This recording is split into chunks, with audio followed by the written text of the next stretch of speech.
Welcome back my dear friends, this is Suraj Kumar Saini, your English teacher. तो आज हम लोग पढ़ने वाले हैं footprints without feet, class 10th का next chapter, a question of trust, जिसको लिखा है विक्टर कैनिन ने। 3 चैप्टर्स एक साथ हैं, thief story, the midnight visitor और क्वेश्चन ऑफ ट्रस्ट। ये तीनों ही चैप्टर एक दूसरे से रिलेटेड हैं, जिसमें कि आपने चोरी के बारे में देखा।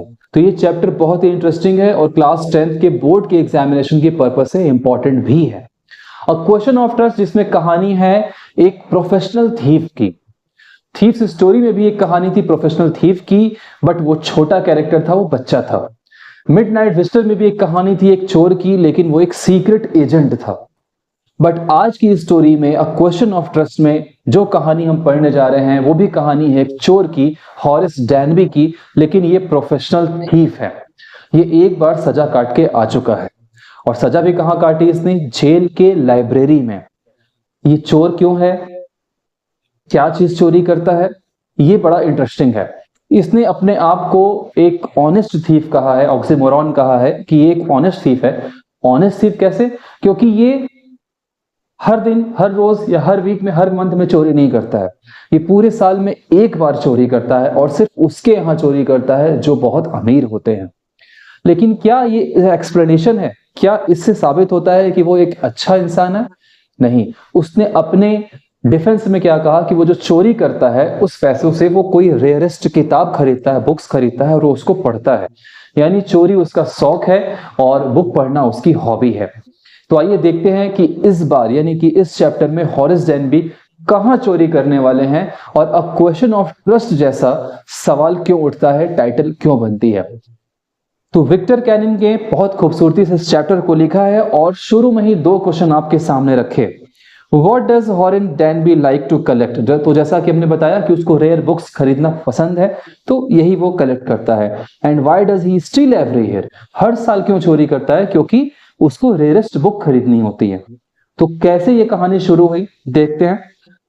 पार्ट 1 आज की वीडियो में, और पार्ट 2 नेक्स्ट वीडियो में। Everyone thought that Horace Danby was a good, honest citizen. आपके पास ये बुक होनी चाहिए, क्योंकि लाइन बाय लाइन स्टडी चलेगी, क्लासरूम वाली फीलिंग आएगी। तो everyone thought Horace Danby was good और honest citizen। सभी के अकॉर्डिंग हॉरिस डैनबी अच्छा और एक ईमानदार व्यक्ति था। He was about 50 years old and unmarried। Thief story में जो चोर था हरी सिंह, वो एक बच्चा है। मिडनाइट विजिटर में सीक्रेट एजेंट है, तो बहुत होगा 20, 25, 30 साल का। लेकिन यहां जो हमारा चोर है हॉरिस डैनबी, वो 50 इयर्स ओल्ड है और अनमैरिड है। And he lived with a housekeeper, एक हाउसकीपर उनके साथ रहता है, who worried over his health, मतलब वही उनकी देखभाल करता है। In fact he was usually very well and happy. तो जो हॉरिस डैनबी है वो हमेशा, उसकी तबीयत ठीक ठाक रहती है, except for attacks of hay fever in summer. Hay fever यानी कि वायरल इन्फेक्शन। समर्स में उसको वायरल इन्फेक्शन हो जाते हैं। अगर आपने पेंसिल ले रखी है तो जरूर इस वर्ड के नीचे अंडरलाइन करिएगा, आगे 2-3 बार इस वर्ड का जरूरत पड़ेगा। तो उसको हे फीवर हो जाता है। He made locks and was successful enough at his business to have 2 helpers. कभी वो ताले बनाता था, लॉक्स बनाता था, और काफी सक्सेसफुल बिजनेसमैन था, 2 हेल्पर्स भी थे उसके पास। Yes, Horace Danby was a good and respectable but not completely honest. Respectable भी था, गुड भी था, लेकिन पूरी तरह से ऑनेस्ट नहीं था। 15 years ago, Horace had served his first and only sentence। 15 साल पहले उसका पहला और इकलौता सेंटेंस, यानी कि पनिशमेंट मिली उसको प्रिजन की लाइब्रेरी में। He loved rare expensive books। वो एक्सपेंसिव और रेयर किताबें पसंद करता था। So he robbed a safe each year। हर साल एक तिजोरी वो लूटता था। Each year he planned carefully just what he would do। हर साल वो अच्छी प्लानिंग करता था, जो भी उसको करना है, जहां भी चोरी करना है, उसके लिए पूरी प्लानिंग करता था, पूरा प्रेजेंटेशन बनाता था। He stole enough to last for 12 months। और इतना पैसा चोरी करता था कि साल भर पूरा चल जाए उसका। And secretly bought the books he loved through an agent। और सीक्रेटली बुक्स खरीदता था, एजेंट के थ्रू सीक्रेटली बुक्स खरीदता था। भाई किताबें तो ऐसे ही मार्केट में जाके खरीद सकता है, लेकिन क्योंकि उसको रेयर किताबें पसंद है तो वो एक एजेंट से खरीदता था, सामने जाकर नहीं खरीदता था। Now walking in the bright July sunshine, he felt sure that this year's robbery was going to be as successful as those others. तो इस बार उसने क्या तैयारी की कि इस बार की वो जो रॉबरी है वो उतनी ही सक्सेसफुल होगी जितनी उसने रॉबरी अभी तक कर रखी है. For 2 weeks तक he had been studying the house at Shortover Grange. अब आप ध्यान रखेंगे 1 नंबर का एमसीक्यू का क्वेश्चन है कि कहां पर उसने इस बार चोरी का मोड कहां बनाया. तो एक विला है, एक बंगलो है, शॉर्ट ओवर ग्रेंज, वहां पर उसने प्लान किया कि इस बार की चोरी वहां करेगा. और 2 वीक्स तक उस घर का उसने सर्वे किया, looking at its rooms, electric wiring, it's path, it's garden, everything. तो ये प्री प्लान चल रही है, उसकी प्रिपरेशन चल रही है. प्रिपरेशन चल रही है, बहुत जरूरी है उसकी प्रिपरेशन, क्योंकि बिना प्रिपरेशन किए जाएगा तो पकड़ा जाएगा. अब जैसे आपका क्लास 10th का एग्जाम आने वाला है और आप सभी को ये बात पता होगी कि भाई जो एग्जाम्स है वो फरवरी एंड तक शुरू हो जाएंगे. तो आपकी क्या प्रिपरेशन है, आपने क्या तैयारी कर रखी है, क्या आपने कोई प्लान बना रखा है, क्या आपका टाइम टेबल सेट है. नहीं सेट है तो उस टाइम टेबल को सेट करिए, क्योंकि बिना टाइम टेबल के आप अपना एग्जाम की तैयारी नहीं कर पाएंगे. हॉरेस डैनबी से कुछ सीखते हैं. So this afternoon, the 2 servants who remained in the Grange while the family was in London had gone to the movies. Family London में है, घर में दो सर्वेंट्स हैं, वो मूवी देखने चले गए. हॉरेस saw them go, और हॉरेस ने उनको देखा जाते हुए. And he felt happy in spite of a little tickle of hay fever in his nose. Nose में थोड़ी मोड़ी उसको एलर्जी है, इसके अलावा सब कुछ ठीक है. खुश है कि चलो 2 लोग जो थे घर में वो भी चले गए. He came out from behind the garden wall. कहां से आया है, गार्डन वॉल में पीछे की तरफ से वो आया. His tools carefully packed in a bag on his bag.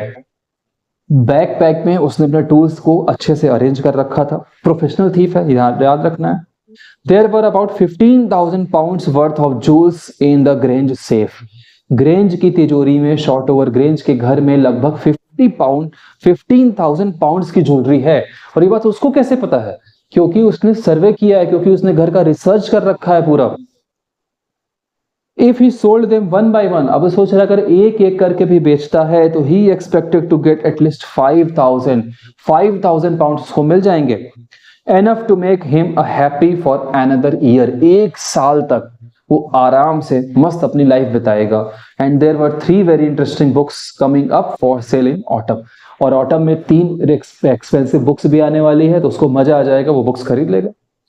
Now he would get the money he wanted to buy them. He had seen the housekeeper hang the key to the kitchen door on a hook outside. क्या देखा है कि भाई जो servants है घर के जाते जाते, हाउसकीपर्स घर के जाते जाते जो की है वो डोर पर, किचन की डोर पर टांग रखे हैं. He put on a pair of gloves. अब फिर से ध्यान रखना है, पेंसिल हो तो अंडरलाइन करिए. ग्लव्स पहना उसने, took the key and opened the door. क्योंकि प्रोफेशनल थीफ है इसलिए पूरी प्रिपरेशन के साथ है, ग्लव्स वगैरह पहन के गया है. He was always careful not to leave any fingerprints. Fingerprints ना पड़े इसीलिए हमेशा वो ग्लव्स पहन के जाता था. A small dog was lying in the kitchen. It stirred पूछ हिलाना, made a noise and moved its tail in a friendly way. Kitchen के पास एक डॉग भी है.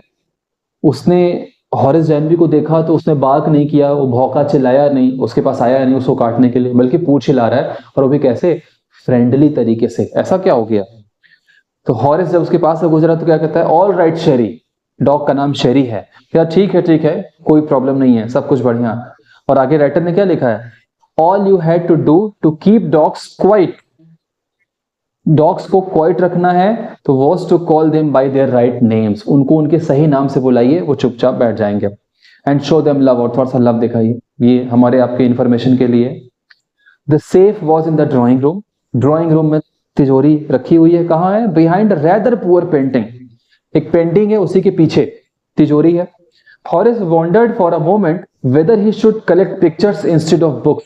जब उसने देखा कि इतनी खूबसूरत पेंटिंग रखी हुई है तो उसका मन थोड़ा सा डाइवर्ट हुआ कि बुक्स छोड़ करके क्या पेंटिंग रखना शुरू करूं. But they took up too much room. अब यहां पर रूम कमरे का रूम नहीं है, ये जगह के लिए है. लेकिन सोच रहा है कि पेंटिंग तो बड़ी बड़ी पेंटिंग होती है, उसको रखने के लिए बड़ा बड़ा जगह चाहिए. In a small house books were better. तो बुक्स ठीक है. There was a great bowl of flowers on the table, centre table रखा हुआ है, उसमें एक बड़ा सा बोल है, उसमें कुछ फ्लावर्स रखे हुए हैं। And Horace felt his nose tackle, और उससे जो फ्रेग्रेंस आ रहा है उससे उसको नाक में प्रॉब्लम हो रही है, यानी कि उसके फ्रेग्रेंस से उसको एलर्जी है। He gave a little sneeze, थोड़ा सा छींका भी वो, and then put down his bag, bag उतारा, केयरफुली अरेंज हिज टूल्स, अपने टूल्स को अरेंज किया। He had 4 hours before the servants return, servants के आने के पहले उसके पास 4 घंटे लगभग हैं। 4 hours उसके पास है अपनी पूरी प्लानिंग और अपना पूरा ये काम करने के लिए। The safe was not going to be hard to open, अब जो तिजोरी है उसके लिए हार्ड टू ओपन नहीं है। क्यों? क्योंकि भाई पूरी उम्र उसने तिजोरी ताला ये सब बनाने में ही बिताया है, तो उसके लिए कौन सा बहुत बड़ा टास्क है। After all he had lived with locks and safes all his life. The burglar alarm was poorly built, burglar यानी कि ऐसा चोर जो कुछ तोड़ फोड़ करके अंदर घुसता है, तो उसके लिए जो अलार्म लगाया गया था वो बहुत खराब तरीके से बनाया गया था। He went into the hall to cut its wire, hall में गया, उसने वायर काट दी। ही केम बैक, वापस आया, एंड स्नीज्ड लाउडली, और इस बार वो तेज से छींक दिया। As the smell of flowers came into him, फूलों से जो खुशबू आ रही थी वो उसको डिस्टर्ब कर रही थी। How foolish people are when they own valuable things, और हॉरेस सोच रहा है कि ये जितने कीमती सामान रखने वाले लोग होते हैं, ये जितने रिच लोग होते हैं, कितने बेवकूफ होते हैं। कि क्यों ये सोचता है। A magazine article had describe this house, एक मैगजीन में एक आर्टिकल छपी जिसमें पूरे इस घर का स्ट्रक्चर दिया हुआ था। Giving a plan of all the rooms, her room की प्लानिंग है उसमें, and a picture of this room, और जिस रूम में वो पेंटिंग टंगी है उस रूम का पिक्चर भी था। The writer had even mentioned that painting hid a safe, writer ने तो ये भी लिख दिया कि पेंटिंग के पीछे एक तिजोरी है, इसीलिए कह रहा है कितने बेवकूफ होते हैं।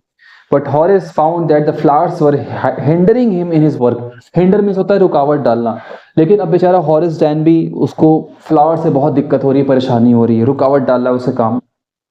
ही buried his face in his handkerchief, अब हैंडकरचीफ वर्ड पे ध्यान दीजिएगा, अभी हैंडकरचीफ है, आगे एक वर्ड आएगा हैंकी, तब वहां पर बताऊंगा कि हैंडकरचीफ और हैंकी में क्या डिफरेंस होता है। तो हैंडकरचीफ से, रुमाल से उसने अपना नाक ढक लिया। Then he heard a voice से फ्रॉम द डोरवे, तभी अचानक से उसको ऊपर से एक आवाज सुनाई दी, डोरवे से एक आवाज सुनाई दी। What is it? A cold और हे फीवर, आवाज में क्या आ रहा है कि भाई ये क्या हो गया है तुमको, कोल्ड है या हे फीवर है, सर्दी खांसी हो गई है या वायरल इन्फेक्शन हो गया है। बिफोर ही कुड थिंक, इससे पहले कि हॉरेस कुछ सोच पाता, उसने क्या बोल दिया, hay fever, and found himself sneezing again, और फिर से उसने छींक दिया। यानी घर में हॉरेस डैनबी के अलावा भी कोई मौजूद है वहां पर। द वॉइस वेंट ऑन, फिर से उस आवाज ने बोला, you can cure it with a special treatment, you know, अगर तुमको पता हो तो तुम एक स्पेशल ट्रीटमेंट ले सकते हो इसका। If you find out just what plant gives you the disease, सिर्फ ये पता चल जाए कि किस प्लांट से तुमको ये परेशानी हो रही है, तो इसका इस प्रॉब्लम का सॉल्यूशन लगा सकते हो। I think you had better C A doctor, अब वो आवाज में जो आवाज कह रही है कि मुझे लगता है कि तुमको डॉक्टर को मिलना चाहिए। If you are serious about your work, अगर तुम अपने काम को लेकर सीरियस हो, अगर तुम चोरी को लेकर सीरियस हो, तो डॉक्टर से तुम्हें मिलना चाहिए। I heard you from the top of the house just now, मैंने तो तुम्हें वो छत ऊपर से ही सुन लिया था कि कोई नीचे है जो छींक रहा है, कोई तो प्रॉब्लम है यहां पर। अब हॉरेस खड़ा होकर सोच रहा होगा कि भाई ये कौन है, मैंने तो 2 हफ्ते तक इस घर का सर्वे किया, आखिर ये कौन निकल गया जो ऊपर से आ गया और मेरी छींक की आवाज सुन ली उसने। क्या घर का कोई अपना है, क्या घर का ओनर है, या बाहर से कोई आया है। लेकिन हॉरेस तो अभी तो छींक रहा, थोड़ा परेशान है। अब जब वो थोड़ा सा कॉन्शियस होगा, होश में आएगा, तब उसकी आंखें खुलेंगी कि हे भगवान ये कौन आ गया। अब तो उसकी चोरी पकड़ी गई। तो क्या इसकी चोरी पकड़ी जाएगी? क्या वो जो भी आवाज है वो घर का ओनर है? क्या वो ओनर उसको जेल के अंदर डाल देगा, बंद करेगा, या मारेगा वहीं पर? ये तो कहानी के पार्ट 2 में ही चलेगा। तो इतनी कहानी आज के लिए काफी है।